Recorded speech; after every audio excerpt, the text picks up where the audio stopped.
spēks bija jau atstājis. Miķels Rēdlis. Kārsums. Un ir vārtos! Mārtiņš Kārsums. Nu šeit jaunā vārtsarga traktors nostrādāja. Domāts piespēle, viennozīmīgi. Viennozīmīgi, tieši tā. Aizsargs jau pieslēdzās uz tālo stabiņu un lūk. Redzat, pret vienu kā aizsargu, pret otru. Un... Miķels. Ozoliņš. Mārtiņa Kārsuma vārtu gūmā rezultīvā piespēle Miķelim Rēdlikam. Tā kā rezultīvs tāds punkts viņš nopelnīja. Metiens un ir pa vārtos! Jānis Sprokts tur vārtu priekšā pacīnījās. Ieslido zonā. Tiek metiena pozīcijā. Nu, Sprokts mainīja. Sprokts pielika, jā. Jānis Sprokts pielika.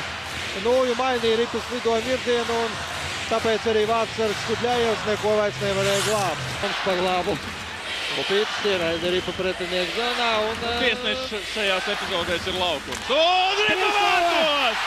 Joris Upītis! Otrie vārti viņam pēc lieliskas Ginta Mejas piespēles. Ļoti zibenīgi piespēlēja Meja un vēl zibenīgāk meta Upītis.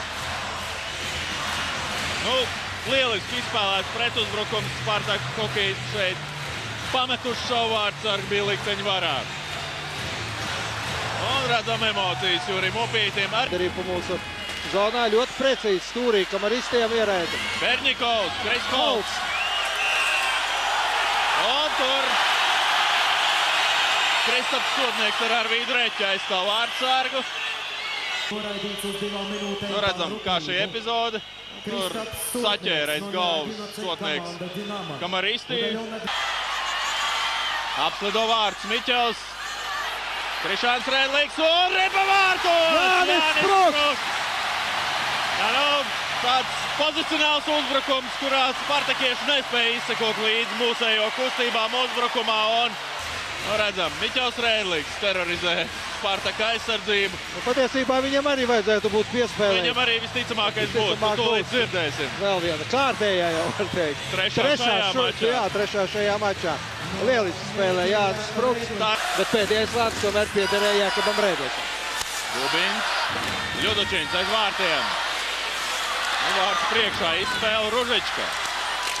Un ripa vārtos. Ļudočins. Viss piecinieks nenospēlēja tā kā vajag aizsardzībā. Redzam, šeit neizmeta.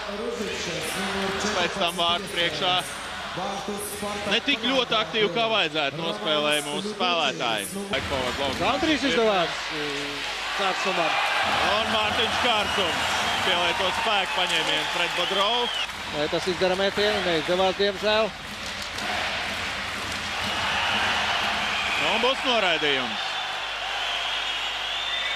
Jā, Spartaks paliek 3 spēlētāju sastāvā. Te var arī 10 minūtes par šādu nesavaldību teikt. Nu, Mārtiņš Kārsums arī tā provocējoši slidoja Bodrovam apkārt. Raidījums par pretinieku grūšanu ar nūju. Nē, noraidījums ir Miķelim Rēdlikam, jā, es atvainojos. 5 sekundes vēl palikuši. Jā, pat tur ripa tie salā. Arī notiek. Rīgas Dinamo izcīna uzvaru ar rezultātu 4-1 pret saviem tiešajiem konkurentiem cīņā par vietu play-off un varam apsveikt mūsu hokejistus.